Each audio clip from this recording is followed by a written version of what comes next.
Hello बच्चों, उम्मीद करती हूँ कि आप सभी स्वस्थ होंगे और अपनी अपनी पढ़ाई में व्यस्त होंगे। बच्चों, आज मैं आपको क्लास 9th में इतिहास का तीसरा चैप्टर, जिसका नाम है नाज़ीवाद और हिटलर का उदय, इसके विषय में बताऊंगी। और आज का ये वीडियो इस चैप्टर का फर्स्ट पार्ट है। इस चैप्टर से रिलेटेड 3 वीडियो आपको देखने को मिलेंगे। तो आज के इस पहले पार्ट में हम लोग नाज़ीवाद और हिटलर का उदय कैसे हुआ, इसकी चर्चा करेंगे। बच्चों, शुरुआत में ही आपको ये शब्द चौंकाने वाला रहेगा कि नाज़ीवाद क्या है, क्योंकि बिल्कुल नया शब्द है। तो बच्चों, नाज़ीवाद एक विचारधारा थी और यह एक संगठन और पार्टी थी। नाज़ीवाद या इसे नाज़ीवाद भी कहते हैं। ये जर्मन तानाशाह एडोल्फ हिटलर की विचारधारा थी। आप हिटलर के नाम से अच्छी तरह से परिचित होंगे। और जिन्होंने भी हिटलर के तौर तरीक़ों को अपनाया था, उन्हें नाज़ीवादी कहा गया था।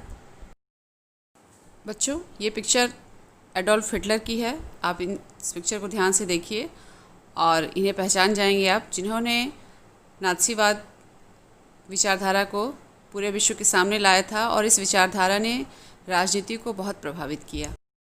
बच्चों, ये विचारधारा सरकार और आम जनता के बीच एक नए रिश्ते के पक्ष में थी। इनका मानना था कि सरकार की हर योजना में पहल हो, यानी सरकार हर योजना के लिए आगे आए, लेकिन वह योजना जनता या पूरे समाज की भागीदारी से चले। यानी सरकार की कोई भी योजना हो, उसमें जनता की भागीदारी या जनता की सहमति आवश्यक हो। बच्चों, इस तरह से आपने नाज़ीवाद क्या है उसको जाना और एडोल्फ हिटलर को पहचान लिया। जब आप इस चैप्टर में जाएंगे तो आपको एक छोटी सी स्टोरी मिलेगी, और ये स्टोरी है हेलमुट नामक बच्चे की। ये बच्चा लेटा हुआ है और वो कान लगा के बात सुन रहा है। किसकी? अपने मम्मी पापा की। उसके मम्मी पापा कुछ बात कर रहे थे और उसके पिताजी उसकी माताजी से कह रहे हैं कि क्या उन्हें पूरे परिवार को ख़त्म कर देना चाहिए या अकेले आत्महत्या कर लेनी चाहिए, क्योंकि उन्हें अपना भविष्य सुरक्षित दिखाई नहीं दे रहा था। वो बहुत घबराए हुए थे और उसी घबराते हुए आवाज़ में उन्होंने अपनी पत्नी से कहा कि अब मित्र राष्ट्र भी हमारे साथ वैसा ही बर्ताव करेंगे जैसा हमने अपाहिजों और यहूदियों के साथ किया था। नेक्स्ट डे वे लोग पार्क जाते हैं और तीनों लोग आपस में खूब मस्ती करते हैं, पूरा एंजॉय करते हैं।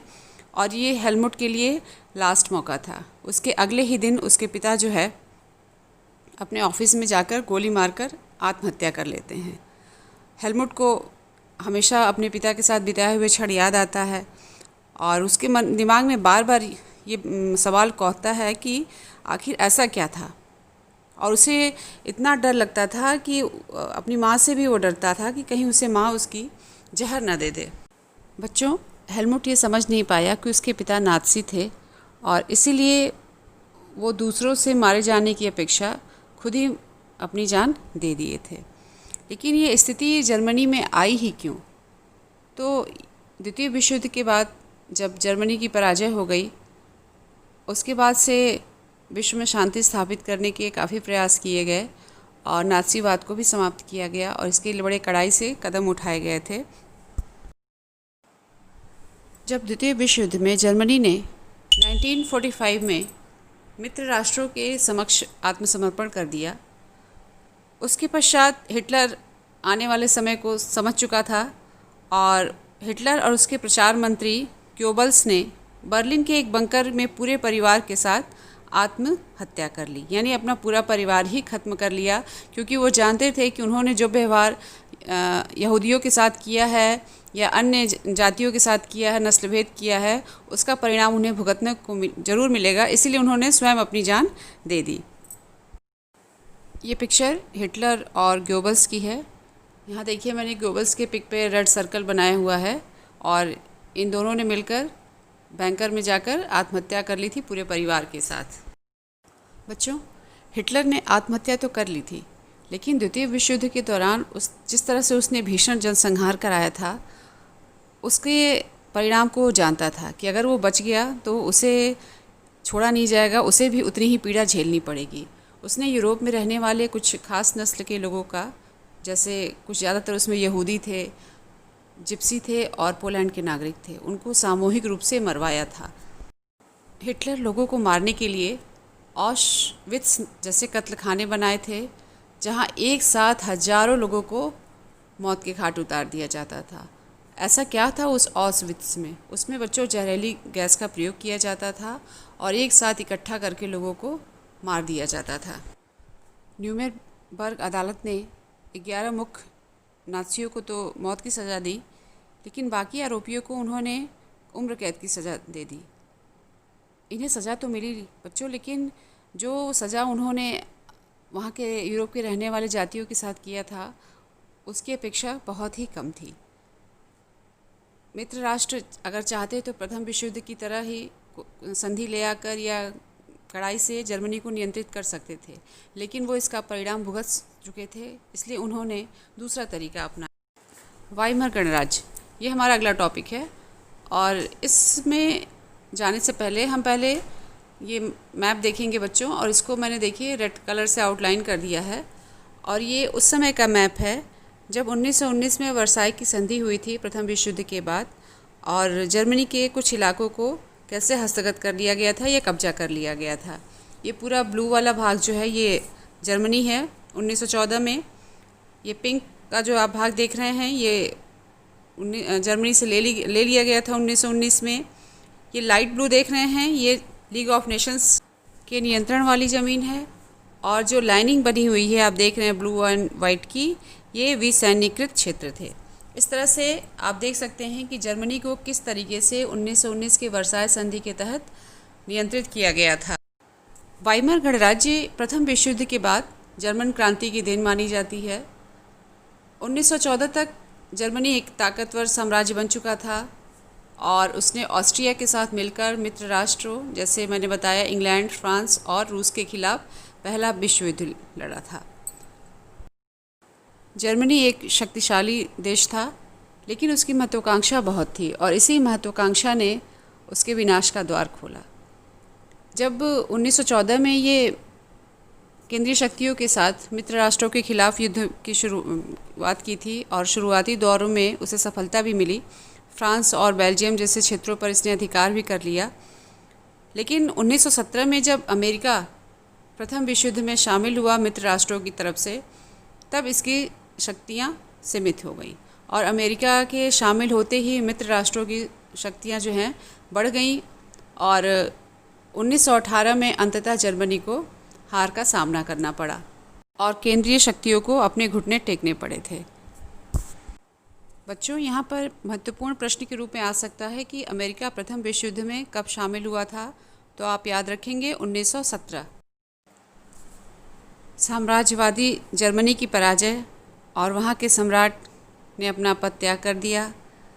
धीरे धीरे वहाँ की संसदीय पार्टी को राजनीतिक व्यवस्था को एक नए सांचे में ढालने का प्रयास करना पड़ा, और इसी सिलसिले में 1919 में वाइमर में एक राष्ट्रीय सभा की बैठक बुलाई गई, और वहाँ पर संघीय आधार पर एक लोकतांत्रिक संविधान पारित किया गया।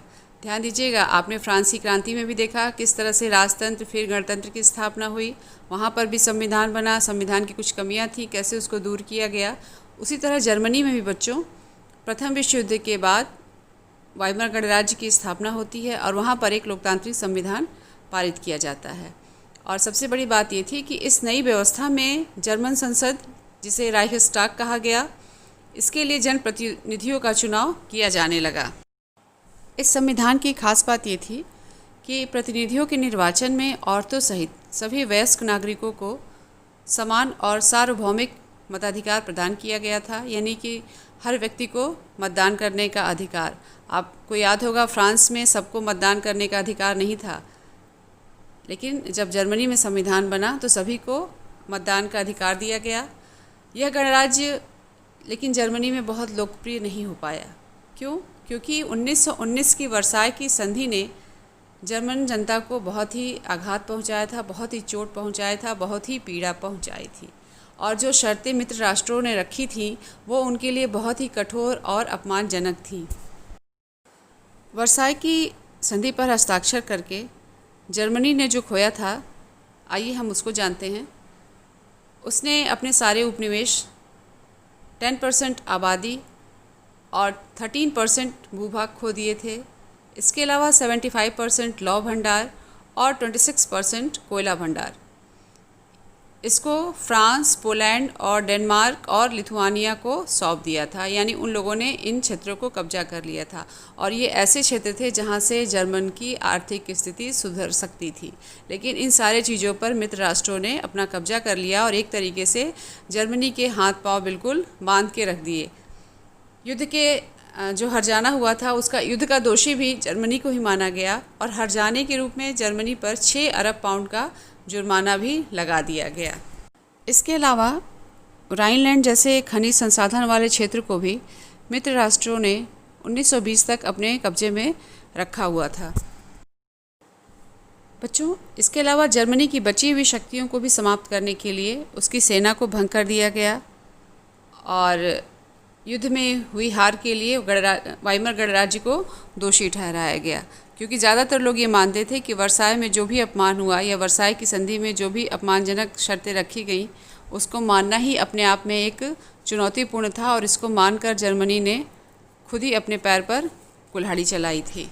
लेकिन जर्मनी अगर इसको मानता भी ना तो क्या करता, क्योंकि परिस्थितियाँ ऐसी थीं कि हर हाल में जर्मनी को वर्साय की संधि को स्वीकार करना ही पड़ा। प्रथम विश्व युद्ध का असर जर्मनी पर क्या पड़ा, आइए मैं उससे एक एक करके आपको बताती हूँ। वाइमर गणराज्य को युद्ध में पराजय और राष्ट्रीय अपमान को सहना पड़ा था। जैसा कि मैंने बताया कि 1919 की वर्साय संधि काफ़ी खतरनाक साबित हुई जर्मनी के लिए और एक तरीके से जर्मनी को आर्थिक स्तर पर कमज़ोर कर दिया गया था, क्योंकि जितने भी उसके महत्वपूर्ण क्षेत्र थे उन सभी क्षेत्रों पर मित्र राष्ट्रों ने अपना अधिकार कर लिया था। इस युद्ध ने पूरे महाद्वीप को मेंटली और इकोनॉमिकली तोड़ कर रख दिया था। जो यूरोप कल तक बाकी देशों को कर्ज देता था, अब वो अन्य देशों का कर्जदार बन गया था। धीरे धीरे जो सिपाही शामिल हुए थे प्रथम विश्व युद्ध में, उन्हें बड़े सम्मान की दृष्टि से देखा जाने लगा। मीडिया में उनकी बातें चलने लगी और मीडिया में उनकी ज़िंदगी का महिमा मंडन किया जाने लगा था। उन्हें एक नया शब्द दिया गया, खंदक कहा जाता था। लेकिन सच्चाई ये थी कि सिपाही जो थे इन खंदकों में बड़ी दयनीय ज़िंदगी जी रहे थे। वे लाशों को खाने वाले चूहों से घिरे रहते थे। वे जहरीली गैस और दुश्मनों की गोलाबारी का बहादुरी से सामना करते हुए भी अपने साथियों को पल पल मरते देखते थे। लेकिन प्रथम विश्व युद्ध के बाद उनकी स्थिति में और उनका सम्मान काफ़ी बढ़ गया था। जर्मनी में राष्ट्रीय सम्मान, प्रतिष्ठा तथा आक्रामक सैन्य प्रचार अधिक प्रचलन में था, लेकिन लोकतंत्र की विचारधारा उस समय शून्य अवस्था में थी। क्योंकि प्रथम विश्व युद्ध के पश्चात जर्मनी की वाइमर सरकार जो थी वो जर्मन जनता की भावनाओं को संतुष्ट करने में असफल रही। सत्ता में रूढ़िवादी तानाशाहों को व्यापक जन समर्थन मिलने लगा था। लोकतंत्र उनके लिए एक नया विचार था और जिस तरह से यूरोप में राजनीतिक अस्थिरता फैली हुई थी वो लोकतंत्र को मजबूत नहीं कर पा रही थी या लोकतंत्र को सफल नहीं बना पा रही थी। प्रथम विश्व युद्ध की समाप्ति के बाद जर्मन जनता को शारीरिक, मानसिक तथा आर्थिक रूप से काफ़ी कठिन स्थिति से गुजरना पड़ रहा था और जिस तरह से लोकतंत्र की स्थापना करने का प्रयास किया जा रहा था वो उनके भावनाओं के अनुकूल नहीं था। बच्चों, इस तरह से आपने वाइमर गणराज्य के उदय के विषय में समझ लिया होगा और जर्मनी में नाज़ीवाद का उदय समझ लिया। अगली क्लास में मैं आपको जर्मनी में हिटलर का उदय पढ़ाऊंगी और हिटलर के समय किस तरह से जर्मनी का राजनीतिक और आर्थिक विकास हुआ था इसको बताऊंगी। तब तक आप इस वीडियो को देखिए और नाज़ीवाद और एडोल्फ हिटलर और प्रथम विश्व युद्ध के समय जो भी परिस्थितियां बनी थी और वर्साय की संधि, इन महत्वपूर्ण पहलुओं को आप समझने का प्रयास करिए। धन्यवाद।